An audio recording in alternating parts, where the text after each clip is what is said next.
నమస్తే, hi guys, welcome to పక్క commercial.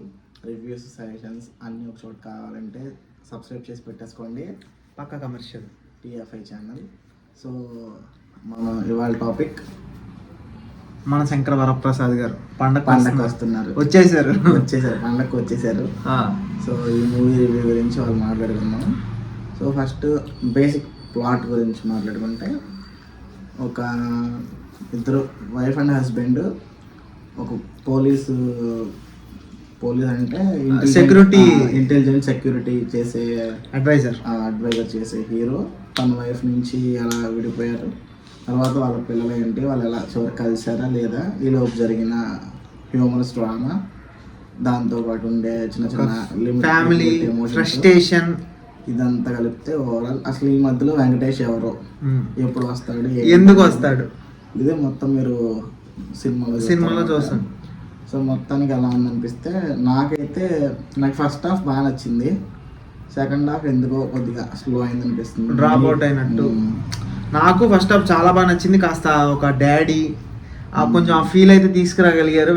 Main man of the show Chiranjeevi గారు. One man show చాలా బాగుంది.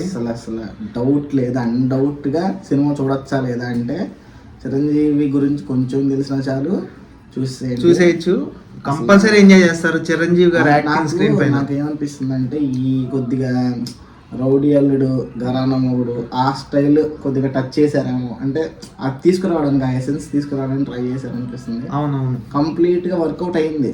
చిరంజీవి క్యారెక్టర్ మాత్రం త్రూ అవుట్ సినిమా వర్కౌట్ అయింది. ఆయన మీద వేసిన చిన్న చిన్న అసలు అబ్బో చాలా చాలా చిన్న చిన్న మైన్యూట్ గెస్టర్స్ ఉంటాయి, మామూలుగా ఉండవు అసలు.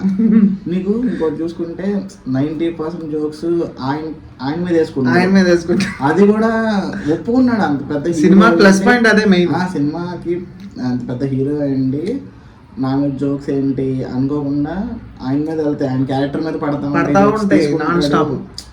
అది మంచి విషయం, అది చాలా హెల్ప్ అయింది సినిమాకి ఫస్ట్ చెప్పాలంటే. కానీ ఎప్పటికప్పుడు ప్రూవ్ చేద్దాం అనిల్ రావుపూడిని ఏదో ఒకటి చేద్దాం, దొరుకుతాడు అనుకుంటే ఈసారి కూడా దొరకలేదు. Prove me wrong once again. అసలు దొరుకుతాడని ట్రై చేస్తాం కానీ దొరకట్లేదు, అసలు దొరకట్లేదు, తప్పించుకుంటూనే ఉన్నాడు. ఈసారి కూడా దొరకలా ఇటు కొట్టేశాడు. అమ్మో. కానీ మెయిన్ డైరెక్షన్ కానీ, ఫైట్స్ కానీ, బ్యాక్గ్రౌండ్ మ్యూజిక్ కూడా బాగుంది. పాటలు బాగానే ప్లస్ అయినాయి. ప్లస్ అన్ని నీకు ఉన్నాయి 4 పాటలు చూడడానికి, విజువల్ ప్రకారం కానీ వినడానికి కానీ చాలా ప్లస్. మెయిన్ ఏంటంటే చిరంజీవి గారు డాన్స్ చేస్తుంటే కొంచెం మనం మళ్ళా ఒక అందరివాడు ఆ టైప్ ఆఫ్, మళ్ళా ఎంబీబీఎస్ అబ్బో చాలా ఉన్నాయి, ఆ టైప్ ఆఫ్ వెళ్ళిపోయాం మనం. కామెడీ టైమింగ్ కానీ, మన నయనతార గారు కూడా నాకు ఇద్దరి మధ్య స్టోరీ చిన్నదిగా ఉన్నా చాలా చాలా మెచ్యూర్ గా రాసుకున్నారు. ఏదైతే ఒక ఇళయరాజా గారి పాట యూజ్ చేస్తారు, మళ్ళీ ఏం పాట మనం రివీల్ చేయాలి, కానీ ఏ స్టేట్ కి అయితే ఆ స్టేట్ కి వెళ్ళి రిఫరెన్స్ ఇళయరాజా గారి దగ్గర పర్మిషన్ తీసుకుని ఉంటారంటావా?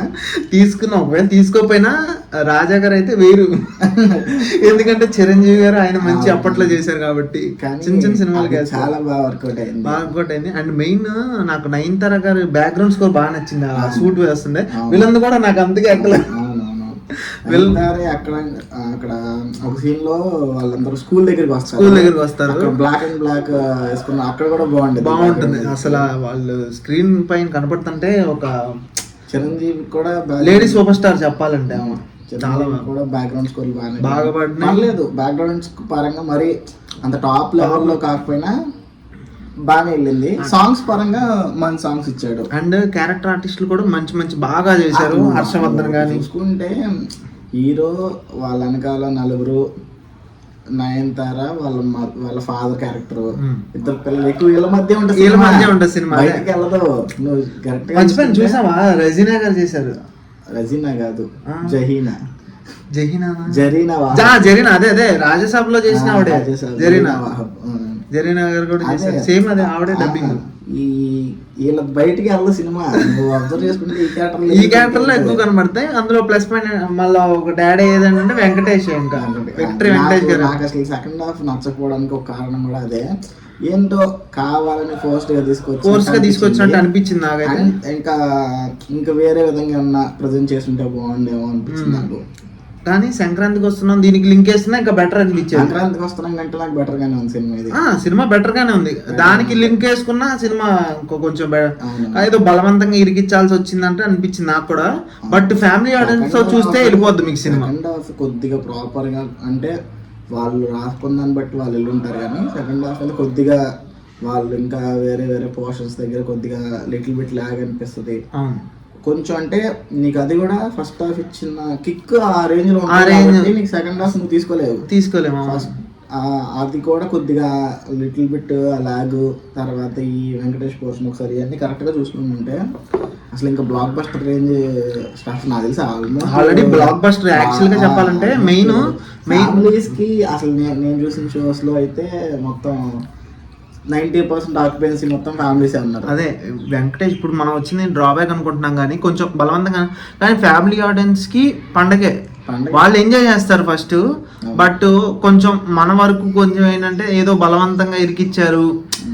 అంటే ఇప్పుడు నువ్వు ఒక స్టోరీ పరంగా ఇవన్నీ ఆలోచించుకుంటూ కూర్చుంటే అలా అనిపిస్తుంది, కానీ నువ్వు బ్రెయిన్ ప్రశాంతంగా ఇంట్లో ఫ్రిడ్జ్లో పెట్టేసి హాయిగా ఒక పండగ సినిమా చూద్దాం ఫ్యామిలీతో చిల్ అవుదాం అనుకునే వాళ్ళకి చాలా బెస్ట్ విషయం ఏంటంటే ఈ సినిమా నేను నోటీస్ చేసింది ఏంటంటే అంతకుముందు కొన్ని సినిమాల్లో అనిల్ రావిపూడి గారి సినిమాలు కొన్ని సినిమాల్లో కామెడీ సినిమాలో అంత క్రింజ్ లేదు అసలు.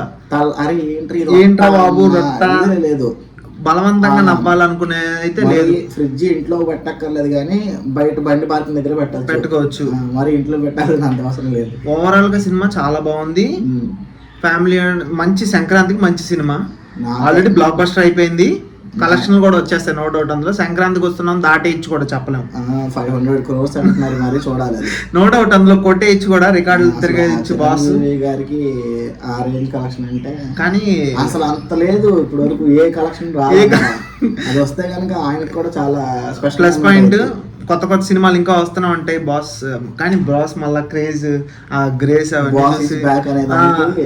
ఎందుకు ఇప్పుడు ఖైదీ నంబర్ 150 తర్వాత కంబ్యాక్ చూసుకుంటే కరెక్ట్ గా కొద్దిగా హిట్ అయిన సినిమాలో వాల్తేరు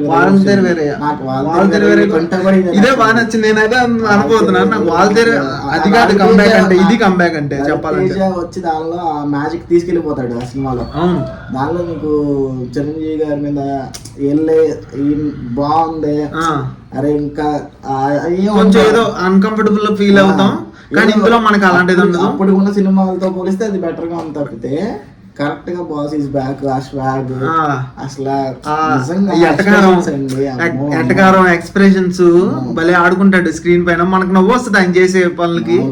అసలు చాలా చాలా చాలా మొత్తం నీకు స్క్రీన్ అంతా ఆయనే కనిపిస్తాడు. చాలా బాగా చేశారు. మీరు ఎవరైనా చూడకపోతే థియేటర్ లో మిస్ అవ్వకండి. చాలా బాగా చేశారని చెప్పుకోవాల్సి ఎందుకు వస్తుందంటే ఈ మధ్యకాలం అలాంటి సినిమా బాగాలేదు, బాగా చేశారని చెప్పుకునే మనం వచ్చాం. అంటే అసలు ఆయన ఎలా చేస్తారు, అంతకుముందు ఎలా చేస్తారు అనేది అందరికి తెలుసు. ప్రీవియస్ మూవీ మనం చెప్పుకుంటే బోలా శంకర్, అమ్మో వద్దులే అసలు మీరు అసలు వేస్ట్, మీరు ఏం పెట్టుకోవద్దు. కుమ్మే ఇచ్చి థియేటర్ లో ఫ్యామిలీ ఆడియన్స్ చాలా బాగుంటుంది. మీ మంచి ఆల్మోస్ట్ అందరికి క్లిక్ అయిపోతుంది సినిమా. పిల్లల నుంచి పెద్దవాళ్ళ దాకా అందరినీ టచ్ చేశాడు. మంచిగా క్లిక్ అయిపోయి పిల్లల్ని టచ్ చేశాడు, పెద్దవాళ్ళని టచ్ చేసి అందరినీ టచ్ చేశారు. మీరు ఈ సినిమా ఎవ్వరు ఆపలేరు అని నోట్ తో చెప్పేసి మరి కొట్టాడు హిట్. బ్లాక్ బస్టర్ సంక్రాంతికి. ఇంకా మన శంకర్ వరప్రసాద్ గారు వచ్చేసారు. ఇంకా మనకి రేపు వర్తమాన వస్తున్నారు. ఆయన ఫ్లాపుల దండయాత్ర కొనసాగుద్దా లేదంటే దానికి చెక్ పెడతారనేది రేపు చూసి పెడదాం. Until then bye. మిస్ అవ్వకండి థియేటర్ లో, తప్పకుండా చూడండి. మీకు ఏమనిపిస్తుందో లైక్ చేయండి, కామెంట్ చేయండి, మీ ఫ్రెండ్స్ అండ్ ఫ్యామిలీస్ తో షేర్ చేసుకోండి. సినిమా ఎవరైతే చూడబోయారో అందరు చూడండి తప్పకుండా. మా ఛానల్ కూడా చూడండి, సబ్స్క్రైబ్ చేసి సపోర్ట్ చేయండి. Bye guys.